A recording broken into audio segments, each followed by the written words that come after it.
Bien, amigos y hermanos, en esta ocasión para compartir con ustedes un nuevo estudio, en este caso del Nuevo Testamento. Saben que estamos analizando, estudiando a la luz de la palabra del Señor y con la guía del Espíritu Santo los libros de los profetas Malaquías y de Zacarías.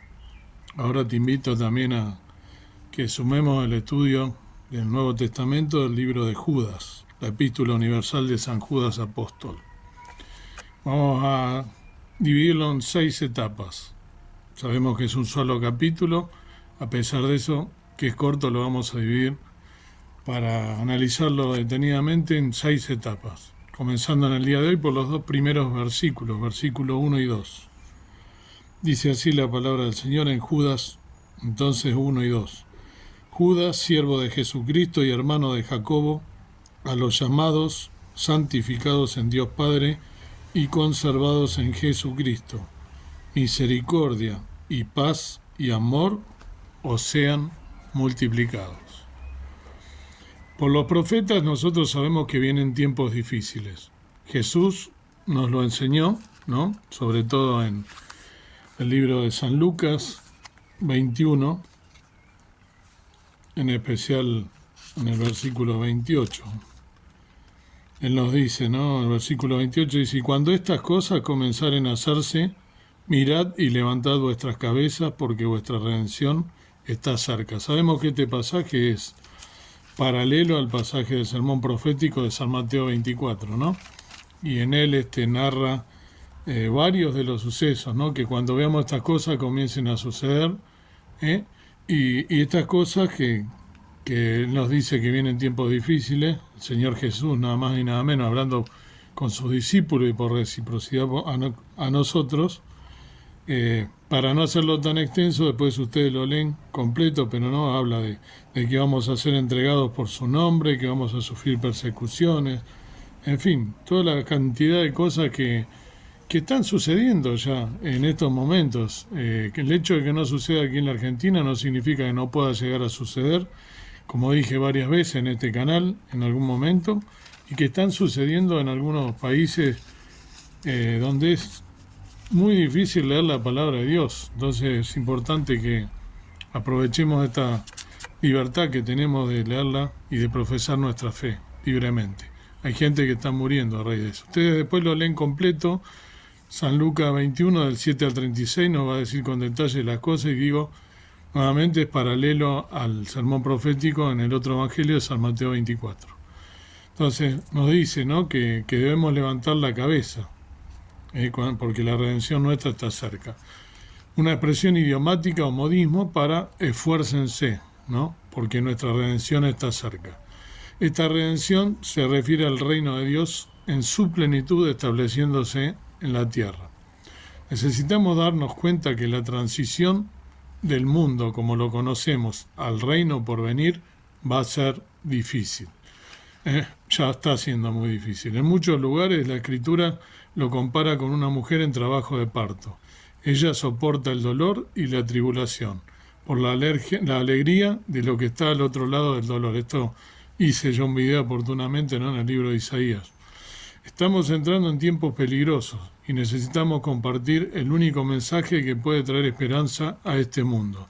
Necesitamos ser personas que luchan por la verdad y por la fe. Judas proviene del nombre hebreo Yehudá, o Judá, ¿sí?, que significa alabanza. Nosotros podemos ver, hablando justamente de alabanza, les voy a leer en el Salmo 149, los versículos del 5 al 9, un Salmo 149, del 5 al 9, dice así, especialmente hacemos énfasis en el 6, ¿no? Gozarse han los píos con gloria, cantarán sobre sus camas, ensalzamientos de Dios modularán en sus gargantas, y espadas de 2 filos habrán sus manos, para hacer venganza de las gentes, y castigo en los pueblos, para aprisionar sus reyes en grillos y sus nobles con cadenas de hierro, para ejecutar en ellos el juicio escrito. Gloria será esta para todos sus santos. aleluya. Fíjense que el encabezado de este salmo no nos dice de quién es, pero dice aleluya, o sea que es un salmo justamente de alabanza, un salmo de gozo, ¿no? De cántico, de alabanza. Entonces, es justamente aquí nosotros estamos alabando, ¿no? En el versículo 6, como dije, hacía un énfasis, el enemigo, Satanás, odia cuando nosotros alabamos a Dios. Como pueblo del tiempo del fin, es vital que se encuentre gran alabanza en nuestros labios y una espada de dos filos.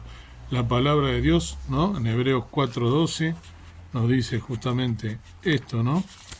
Hebreos 4:12 nos recuerda, ¿no? Hebreos 4:12, porque la palabra de Dios es viva y eficaz y más penetrante que toda espada de dos filos, y que alcanza hasta partir el alma y aún el espíritu y las coyunturas y tuétanos, y discierne los pensamientos y las intenciones del corazón. Entonces, nosotros debemos tener entonces esa gran alabanza en nuestros labios, una espada de dos filos, como leímos recién, en nuestras manos. Para este estudio, no todos estos comentarios, como siempre digo, se basan en Reina Valera 1909, que es la versión que yo uso. También en algunos casos Reina Valera 1960, pero mayormente Reina Valera 1909. Sería muy útil familiarizarse con Judas leyendo todo este capítulo, ¿sí? Entonces, como dije, hoy vamos a hacer énfasis en los versículos 1 y 2, como lo estamos haciendo. Versículo 1, Judas, Jacobo. Según la tradición, Jacobo y Judas, nombra a Jacobo y a Judas, eran medio hermanos de Jesús, de Yeshua, siendo María la madre de los tres. Esto lo vemos Gálatas 1:19, Gálatas, libro de Gálatas 1:19, nos dice Pablo, mas a ningún otro de los apóstoles vi, sino a Jacobo, el hermano del Señor. Mateo 12, del 46 al 50, Mateo 12, del 46 al 50 nos dice, y estando él aún hablando a la gente, he aquí su madre y sus hermanos estaban fuera, que le querían hablar, y le dijo uno, he aquí tu madre y tus hermanos están fuera, que te quieren hablar. Y respondiendo él, al que le decía esto, dijo, ¿quién es mi madre y quiénes son mis hermanos? Y extendiendo su mano hacia sus discípulos, dijo, he aquí mi madre y mis hermanos. Porque todo aquel que hiciere la voluntad de mi Padre que está en los cielos, ese es mi hermano y hermana y madre. Señor Jesús, ¿no? ¿Se acuerdan, no? Clarísimo este pasaje tan conocido. Y en Marcos 6:13, el Evangelio de San Marcos 6:3 dice, ¿no es este el carpintero, hijo de María, hermano de Jacobo y de José y de Judas y de Simón? ¿No están también aquí con nosotros sus hermanas? Y se escandalizaban en él. Bien, aquí vemos entonces la relación del Señor con Jacobo y con Judas, que Judas lo menciona, obviamente. Un siervo, ¿no? Dice en este versículo, dice un siervo, es siervo de Jesucristo, dice. Al presentarse como un siervo de Jesús, Judas nos revela que vio su relación con Jesús, su medio hermano, como muy diferente a la relación que tenía con Jacobo. El nombre hebreo de Jacobo es Jacob, que es Jacob. A los llamados, ¿no? Después nos dice a los llamados, sigue diciendo después de Jacobo, a los llamados de este libro está escrito para aquellos que han respondido al llamado de salvación de Dios. Si has respondido al llamado de Dios, es para ti, ¿sí? Así como a su llamado al servicio. Somos llamados con un propósito, servir, por eso Él se presenta como un servidor. Aquellos que están comprometidos con la voluntad de Dios demuestran que son sus discípulos. Santificados, dice después, ¿no? A lo largo de las Escrituras vemos una relación entre ser llamado y santificación. Una vez que hemos respondido al llamado de Dios, el Espíritu Santo viene a vivir en nosotros. Él obra en nuestras vidas de una manera poderosa y produce cambio, santificación. A medida que el Espíritu Santo obra en nuestras vidas, comenzamos a ver las cosas desde la perspectiva de Dios y por lo tanto estamos listos y capacitados para servir verdaderamente a Dios de la manera que le agrada. Conservado, nos dice, ¿no? El versículo En la versión que yo tengo, 1909, dice conservados, que significa guardados. Esta palabra está escrita en tiempo perfecto en griego. Esto significa que fue verdad en el pasado, es verdad ahora y será verdad por la eternidad. Esto lo he dicho en otros textos, ¿no? Cuando en griego está escrito de esta manera, ¿no? Significa en este tiempo, o significa que fue verdad antes, es verdad ahora y será verdad por la eternidad. Versículo 2, misericordia, la primera palabra que dice, absolutamente nada en nuestras vidas agradará a Dios hasta que seamos recipientes de su misericordia. A través del Evangelio recibimos su misericordia y entramos en una relación de pacto con Él. La misericordia no es solo algo que recibimos una vez, sino que es algo que recibimos diariamente.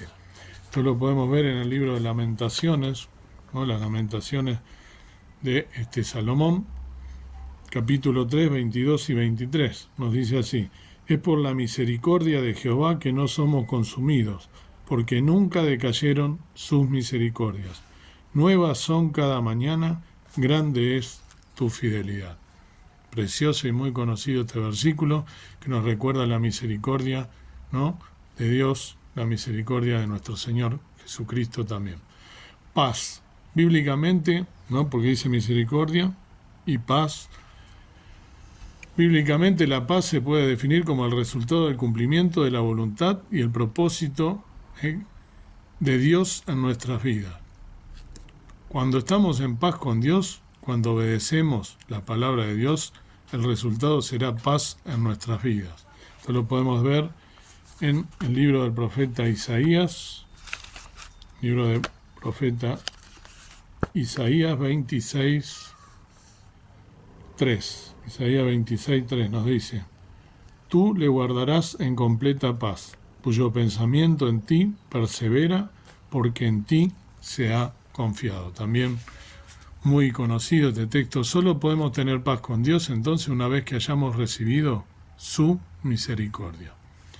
Después dice, y amor os sean multiplicados. Ahí termina el texto, el versículo de este comienzo de este estudio del libro de Judas. Y amor os sean multiplicados, con esta expresión. La palabra para multiplicarse está escrita en singular, lo que nos dice que no se refiere a la multiplicación de la misericordia y la paz que se dan en su medida completa, sino que de hecho se refiere a la multiplicación del amor en nuestras vidas. Es solo a través de la misericordia de Dios que nos encontramos en la voluntad de Dios, en paz, y solo en ese momento el amor de Dios se multiplicará en nuestras vidas. Muchas personas están frustradas, confundidas o no reconocen la verdad bíblica. La razón de esto es que Dios no está mediando su amor en sus vidas porque están en desobediencia. Cuando experimentamos el amor de Dios, se produce un cambio positivo en nuestras vidas. El amor de Dios es poderoso y nos transforma. A medida que experimentamos este tipo de amor, se nos multiplicará. Dios quiera entonces que puedas estar sirviendo al Señor, que puedas entonces estar en completa paz, que puedas estar comprobando su misericordia. Esto estará también diciendo que estás en obediencia, como lo hemos analizado, y Dios quiera entonces que puedas ser un siervo, una sierva de Dios, y que puedas experimentar ese amor sublime que viene de lo alto. Dios quiera que así sea. Amado Dios, amado Padre Celestial, gracias por este nuevo estudio que comenzamos a la luz de tu palabra, leyéndola, analizándola detenidamente con la guía del Espíritu Santo. Gracias porque podemos analizar estos libros de este siervo tuyo, Judas, medio hermano del Señor Jesús, de nuestro Salvador, de nuestro Redentor, de quien viene el amor, de ti, Padre, que también nos has dado ese amor, nos tienes misericordia, nos tienes paciencia, y esa misericordia tan grande y ese amor demostrado enviando a tu Hijo a morir en la cruz del Calvario. Gracias porque somos tus hijos, gracias por el perdón de nuestros pecados que viene a través de la muerte de nuestro Señor Jesucristo en la cruz, la expiación. Gracias porque eres Dios, porque eres nuestro Padre y porque en ti podemos confiar. Y también que podamos experimentar la paz, la misericordia y el amor que viene de lo alto estando en obediencia. Ayúdanos a experimentar cuál sea la voluntad tuya para poder encaminarnos a poder tener y experimentar esa paz que solo viene de lo alto. En el nombre precioso de Cristo, nuestro amado Salvador, te pedimos todas estas cosas y las dejamos con acción de gracia en tus manos. En el nombre precioso de nuestro Salvador. Amén. Que Dios te bendiga.